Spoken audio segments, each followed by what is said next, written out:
AP PCC అధ్యక్షురాలు YS Sharmila కంటతడి పెట్టుకున్నారు.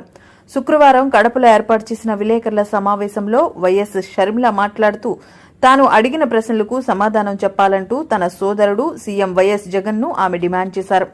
తాను రాజకీయ కాంక్షతోనే కడపలో పోటీ చేస్తున్నానని జగన్ అంటున్నారన్నారు. అవసరం ఉంది, ఆ ప్రశ్నలు కూడా అడగడం జరుగుతుంది. ముఖ్యంగా టీవీ ఛానల్లో మాట్లాడిన అంశాలు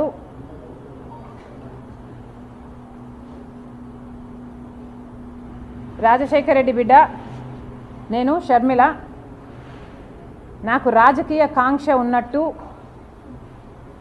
అందుకే రాజశేఖర రెడ్డి గారి కుటుంబంలో భేదాలు వచ్చినట్టు, నా రాజకీయ కాంక్షే దానికి కారణం అన్నట్టు వ్యాఖ్యానించడం జరిగింది. నాకు రాజకీయ కోరిక ఉంది కాబట్టి ఆ రాజకీయ కోరికను ఆయన ఎంకరేజ్ చేస్తే అది నెపోటిజంకి దారితీస్తుంది, కరప్షన్కి దారితీస్తుంది. కాబట్టి ఇవే కుటుంబంలో తేడాలు రావడానికి, భేదాలు రావడానికి ఇదే కారణము అన్నట్టుగా చూపారు. జగన్మోహన్ రెడ్డి గారిని ఆయన చెల్లెలు సూటిగా ప్రశ్నిస్తుంది. జగన్మోహన్ రెడ్డి గారు సమాధానం చెప్పాలి. అసలు రాజశేఖర రెడ్డి బిడ్డను రాజకీయాల్లోకి తీసుకొచ్చింది ఎవరు? జగన్మోహన్ రెడ్డి గారు అరెస్ట్ అయితే 19 మంది ఎమ్మెల్యేలు బై ఎలక్షన్లు వస్తే నేను ప్రచారం చేయాలి అని అడిగింది మీరు కాదా? మీరు జైలుకు వెళ్తే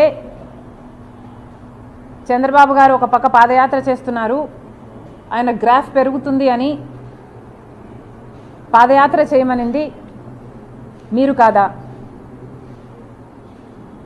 మీరు ఎప్పుడు ఏ అవసరం ఉంటే ఆ అవసరానికి సమైక్య ఆంధ్ర కోసం అయితేనేమి, లేకపోతే తెలంగాణలో ఓదార్పు యాత్ర అయితేనేమి, లేకపోతే బాయ్ బాయ్ బాబు క్యాంపెయిన్ అయితేనేమి, ఇలాంటిది ఎప్పుడు మీకు ఏ అవసరం ఉంటే ఆ అవసరానికి పనికొచ్చింది నేను కాదా?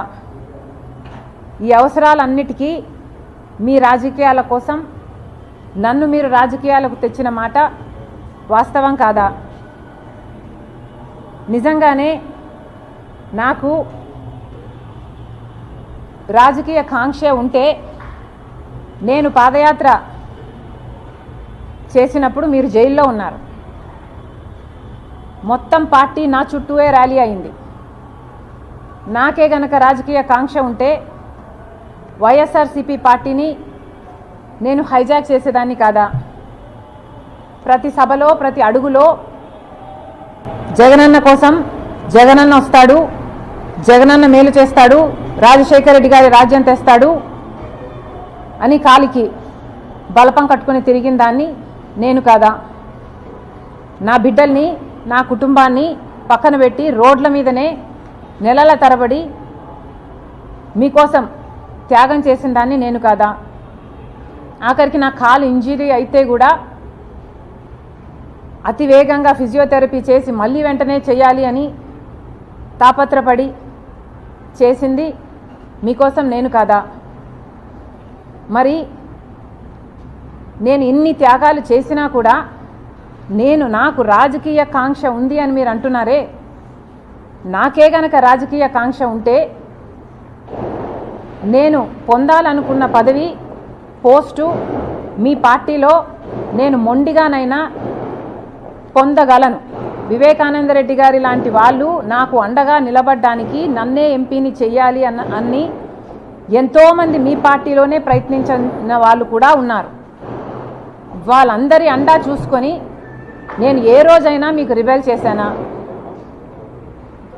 నాకు రాజకీయ కాంక్ష కానీ, డబ్బు కాంక్ష కానీ ఉంది అని మీ మనస్సాక్షిలో మీరు నిజంగానే నమ్ముతున్నారా?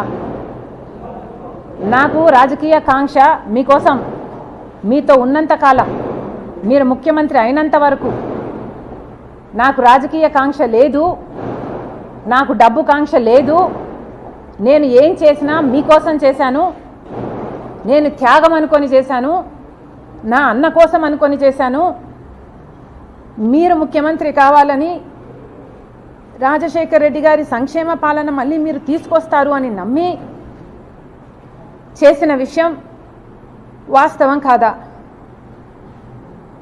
మన ఇద్దరము నమ్మే బైబిల్ మీద ఒట్టేసి నేను చెప్పగలను, నాకు రాజకీయ కాంక్ష కానీ డబ్బు కాంక్ష కానీ ఏ ఇతర ఆశ లేకుండా ఆశించకుండా ఏ ఒక్క రోజైనా మిమ్మల్ని ఒక పదవి కానీ ఒక పోస్ట్ కానీ నేను అడగకుండా మీకోసం చేశాను, ఇది నిజం అని నేను బైబిల్ మీద ప్రమాణం చేయగలను. మీరు అదే బైబిల్ మీద ప్రమాణం చేసి నేను మిమ్మల్ని ఈ పోస్ట్ అడిగానని కానీ ఈ పదవి అని అడిగానని కానీ మీరు ప్రమాణం చేయగలరా? నాకు రాజకీయ కాంక్ష ఉంది అని కానీ డబ్బు కాంక్ష ఉంది అని కానీ మీరు రుజువు చేయగలరా?